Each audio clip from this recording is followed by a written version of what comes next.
Cumprimento a todos com a paz do Senhor, amém? Você crê que Deus vai falar de uma forma tremenda, né?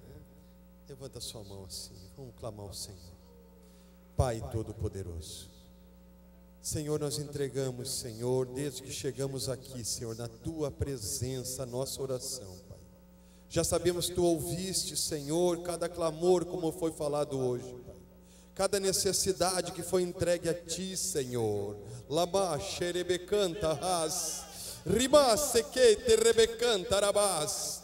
Deus, obrigado, Senhor, nós sentimos a Tua glória, sentimos o Teu poder sobre este lugar, Pai, porque aquele que dobra o seu joelho, clama a Ti, Senhor, como foi dito na Tua palavra, Tu responderás, Senhor, e nós cremos, Senhor, que Tu ouviu, Senhor, cada oração, mas Deus, nós Te pedimos agora, Senhor, que Tu venhas falar conosco através da Tua palavra. Usa Teu Filho com poder e graça, como Tu tens usado, Senhor, a cada vez que Ele ministra, Pai. E neste momento não será diferente. Fala conosco, Senhor. Em Teu nome, Jesus Cristo. Amém. Graças a Deus. Meus amados irmãos, cumprimento a todos com a paz do Senhor. Aproveitando que nós estamos sobre os pés, eu quero convidar os irmãos a fazer uma leitura da Bíblia, carta do apóstolo Paulo aos Efésios, capítulo, já é de costume, capítulo de número 5, carta do apóstolo Paulo aos Efésios, capítulo de número 5, eu quero fazer uma leitura de alguns textos, capítulo de número 5 da carta de Paulo aos Efésios, e o verso de número 15, graças a Deus. Os que encontraram o texto podem dizer amém. Carta de Paulo aos Efésios, capítulo de número 5, o verso de número 15 em diante. Portanto, estais atento para que o vosso procedimento não seja semelhante aos insensatos, mas andai em sabedoria, aproveitando bem cada oportunidade, porque os dias são maus. Portanto, não sejais falto de juízo, mas buscai compreender qual é a vontade do Senhor. E não vos embriagueis com vinho que há contenda, mas enchei-vos do Espírito, falando entre vós com salmos, hinos, cânticos espirituais, cantando e louvando de coração ao Senhor, e cotidianamente dando graças por tudo a Deus, o Pai, em o nome de nosso Senhor Jesus Cristo, sujeitando-vos uns aos outros no temor de Cristo. Amém? Vamos estar assentados, por gentileza. E antes de falar aos irmãos sobre o que está no meu coração, eu gostaria de agradecer a Deus pela oportunidade que Ele nos concedeu de estar entre os irmãos, visto que nós somos uma cidade agraciada por Deus, por tantos pregadores e cantores, homens e mulheres que Deus tem levantado para falar da sua palavra, e aprove o Senhor estar aqui entre os irmãos para falar um pouquinho da palavra do nosso Senhor. Eu não posso deixar de agradecer a Deus e louvar o Senhor pela vida do pastor Geraldo, que nos formulou o convite para estar entre os irmãos. E eu também não posso deixar de agradecer a Deus pelo meu pastor, pastor Osni Lúcio, que tem sido uma bênção de Deus na minha vida, na vida da minha esposa e no setor de número 10. Deixar os nossos agradecimentos ao pastor Osni, que tem sido uma figura de extrema importância na minha vida. Alguém possa entender isso como uma bajulação, mas ele não precisa disso. Mas ele sabe que eu amo ele, e ele para mim é mais do que um pastor, ele é meu pai. Irmã Beth são um casal abençoado na minha vida, e eu não tenho o privilégio ainda de os meus pais servirem a Jesus, Então a gente se espelha um pouquinho no líder da nossa igreja, e o pastor Osni tem sido uma bênção, bem como o setor de número 10. Eu queria que os irmãos do setor de número 10 levantassem a mão, os que estão aqui, por favor, levante sua mão. Alguns irmãos estão aí, vieram nos acompanhar. Eles me ouviram pregar dia 21 e dia 22 de abril no Avivamento dos Jovens, e estão aqui para me ouvir também. Deus abençoe a vida de todos os irmãos que estão aqui, bem como a da minha esposa.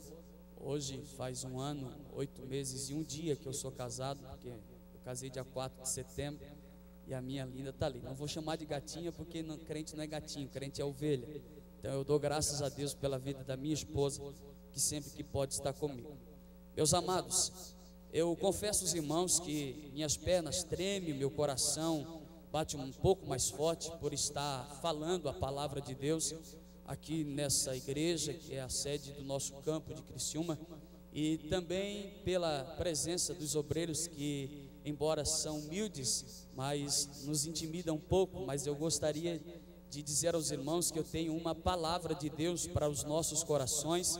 Eu não sei se será uma grande revelação para todos, mas ao menos a Bíblia eu vou procurar pregar aos irmãos aqui nessa noite. Eu tenho certeza que todos que aqui estão não estão aqui porque não tinham outra coisa a fazer. Pelo contrário, o horário nos é oportuno e propício para tirar um bom sono. Mas graças a Deus que você está aqui, desafiou, você está precisando de alguma coisa. Eu tenho certeza que por intermédio da palavra de Deus, o Senhor há de trazer resposta à tua pergunta, o Senhor há de trazer alívio para a tua alma, o Senhor há de trazer uma resposta para as indagações que a situação que está envolvendo a tua vida está proporcionando. De fato, nós estamos diante de um texto, embora está contextualizado na carta aos Efésios, que é uma carta muito conhecida e é um capítulo muito conhecido dos irmãos, o capítulo de número 5 da carta de Paulo aos Efésios, em especial o verso de número 18. E não vos embriagueis com vinho em que há contenda, mas enchei-vos do Espírito. Todos nós que aqui estamos já ouvimos algum pregador, algum pastor, algum ensinador consubstanciar o seu sermão, a sua mensagem, no capítulo 5, verso 18, tanto que é um dos textos muito conhecidos de nós que somos pentecostais, que gostamos de adorar a Deus e glorificar o Senhor por tudo aquilo que Ele tem feito em nossa vida, e gostamos de sentir a presença do Espírito e deixar ela dominar a nossa alma. Mas também, ainda além desse versículo, nós também sabemos qual é o contexto histórico e cultural da região aonde a igreja do Senhor Jesus Cristo estava localizada, na cidade de Éfeso. Todos nós sabemos que lá, na cidade de Éfeso, existia alguns demônios, alguns espíritos que possuíam as pessoas e que cegavam todas elas, e que levavam todas essas pessoas, se não todas, mas a grande maioria, a adorar a deusa Diana ou a deusa Artemis, onde existiam lugares consagrados a ela. Dentre os mais conhecidos, há um pavilhão, um templo consagrado a ela, que deveria caber aí mais ou menos 24 ou 25 mil pessoas para adorar essa deusa que era venerada, adorada pelos homens e mulheres residentes da cidade de Éfeso. Mas a Bíblia nos diz que esta cidade recebe uma graça de Deus a tal ponto de ser enviado pelo Senhor um homem chamado Paulo, que faltaria-nos tempo para falar sobre a vida, a biografia deste homem tão nobre e tão fundamental para o crescimento da igreja do Senhor Jesus Cristo, em especial neste lugar chamado Éfeso. Diz-nos a Bíblia que Paulo chega na região de Éfeso, na cidade de Éfeso, e encontra alguns homens. Esses homens já eram chamados de discípulos, 12 discípulos. E a Bíblia diz que Paulo faz uma pergunta: recebestes vós o Espírito Santo quando crestes? E eles falaram: nós nem ainda sabemos quem é o Espírito Santo. Na verdade, quem havia os pregado, quem provavelmente havia os batizado, havia sido Apolo. E Apolo ainda, ao quem diga, não havia sabido sobre a descida do Espírito Santo. E ninguém pode levantar o ombro maior do que a cabeça. Então ele havia pregado o batismo da regeneração, o batismo de mudança de vida, o batismo que João Batista pregava. Então esses homens foram batizados no batismo de João Batista, cuja frase falada por eles mesmos como resposta ao apóstolo Paulo. O apóstolo Paulo os convida para entrar na mesma fé que Paulo, na mesma visão espiritual, a ponto de Paulo orar por esses homens receberem o batismo com o Espírito Santo, receberem o dom de falar em línguas estranhas, receber o dom de profecia e profetizar um ao outro. Daí para frente, a igreja foi sendo, ou a cidade de Éfeso foi sendo impactada, não só por palavras, mas em poder do Espírito Santo de Deus. E a Bíblia nos diz que o apóstolo Paulo, com esses homens, vão anunciando, a ponto de ele ser expulso de uma das sinagogas,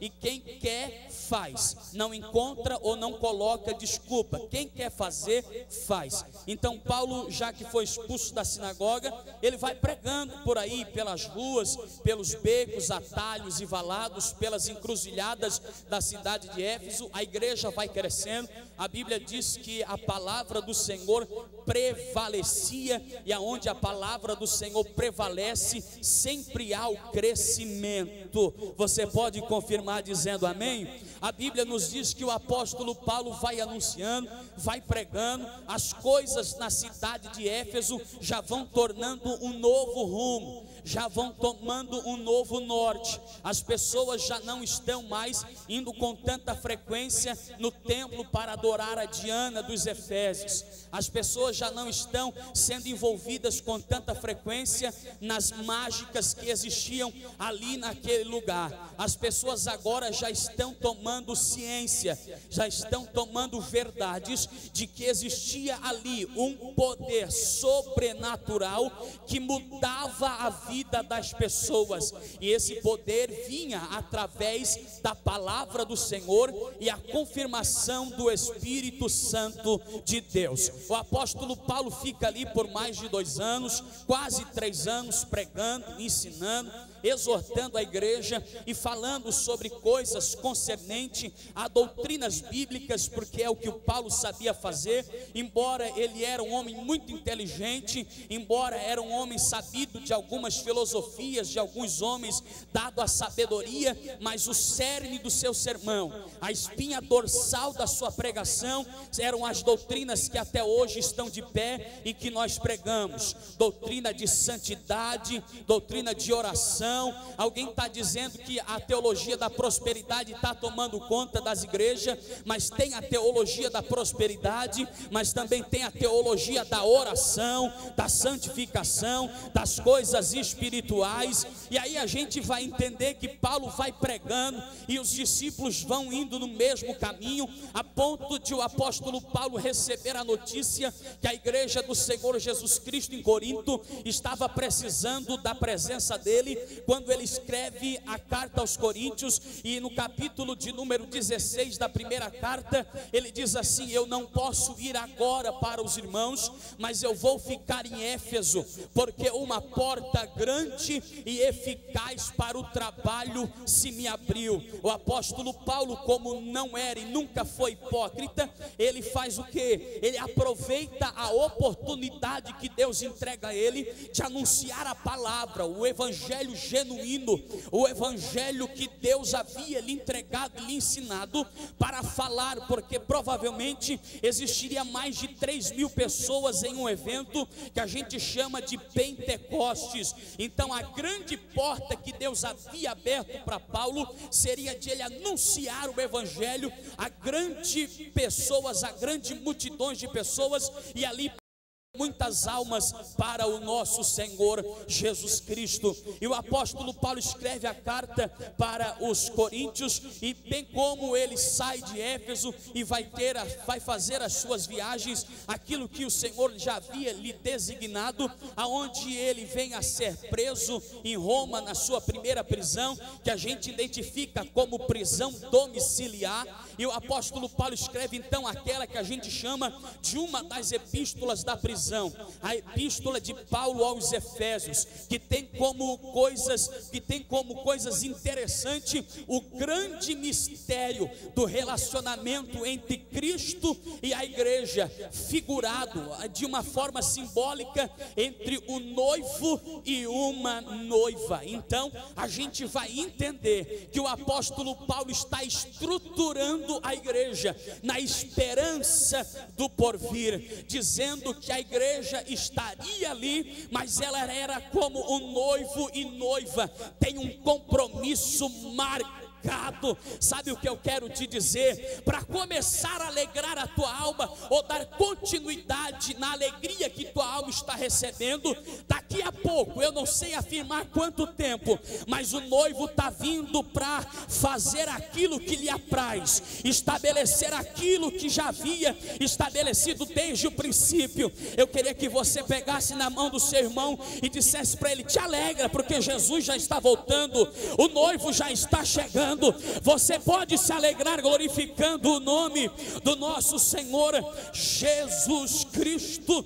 Enfim, irmãos, a história da igreja de Éfeso está entre os capítulos 19 e 20 de Atos, bem como no livro do Apocalipse, na carta que Jesus, por intermédio de João, escreve à igreja de Éfeso. E eu gostaria de fato de me deter aqui nos versículos de número 15 até o versículo de número 21, e entender com os irmãos e compreender o que é que Deus tem para nós por intermédio de a vontade dele, que é de encher-nos do Espírito Santo, porque Deus, o nosso Deus, ele não faz nada sem propósito. O nosso Deus, ele escreve certo por linhas certas, ele sabe de tudo, sabe o que fazer, sabe como fazer, como trabalhar. Então tudo que ele faz tem propósito, e é isso que o apóstolo Paulo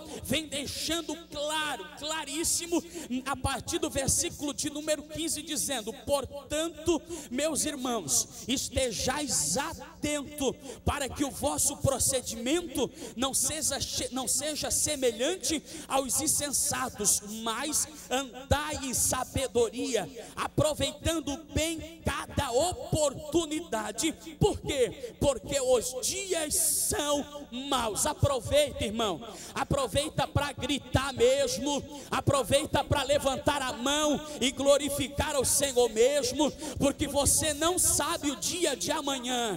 Hoje você está na bênção, está triunfando, você tem força para louvar, mas vai chegar o dia que tu não vai ter força para levantar a mão e gritar. Você só vai ter força para gemer, para chorar. Você não vai ter palavras para falar, mas as tuas lágrimas serão identificadas pelo Espírito Santo, que intercede junto a Deus por gemidos inexprimíveis. Então aproveita para levantar a mão e glorificar, aproveita para orar mesmo, porque Salomão fala no capítulo de número 3, dizendo que há tempo para todas as coisas, no livro de Eclesiastes. E eu acho muito lindo, e vou mais a fundo das coisas naturais que ele fala ali, porque ele diz que todo mundo que planta colhe, porque ele diz que um dia há tempo de sorrir, outro dia há tempo de chorar. Eu vou muito mais além. Eu acredito que quando ele está escrevendo o capítulo 3, ele está dizendo assim: respeita um ao outro. Por quê?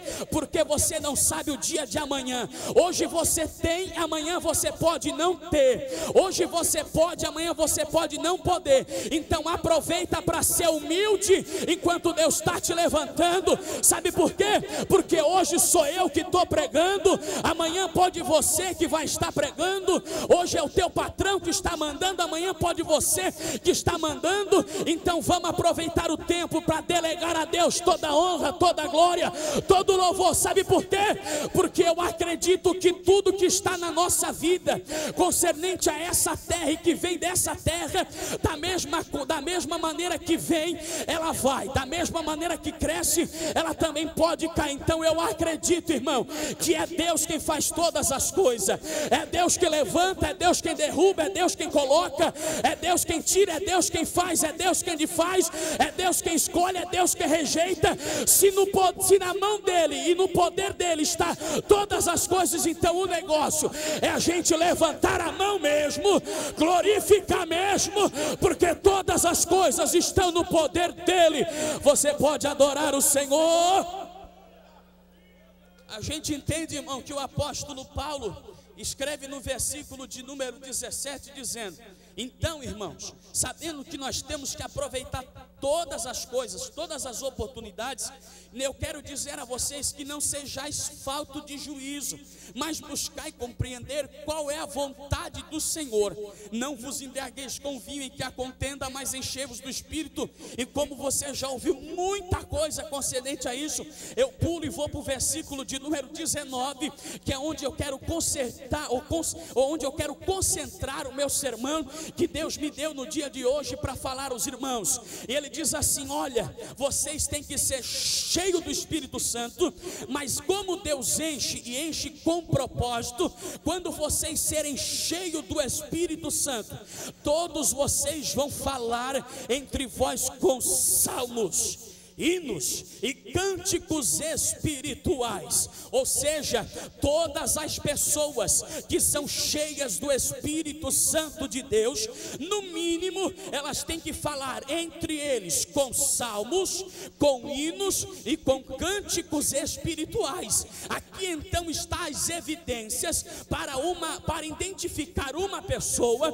que é cheia do Espírito Santo de Deus. Quando o apóstolo Paulo está se referindo, falando entre vós com salmos, Elienay Cabral identifica e interpreta este salmo como os salmos da Bíblia, como o inário de Israel, como os 150 salmos que está dentro da nossa Bíblia. Mas não são todos os salmos. O apóstolo Paulo estaria se referindo aos salmos messiânicos, ou seja, aos salmos que são voltados a Jesus, os salmos de Davi, os salmos de Asaf, os salmos de Salomão, o salmo de Moisés, enfim, todos os salmos que são atribuídos de uma forma alegórica ou simbólica a Jesus. Então isso me dá o direito de eu entender que quem é cheio do Espírito Santo, na boca dele, no coração dele, só fala de Jesus Cristo. Quem é cheio do Espírito Santo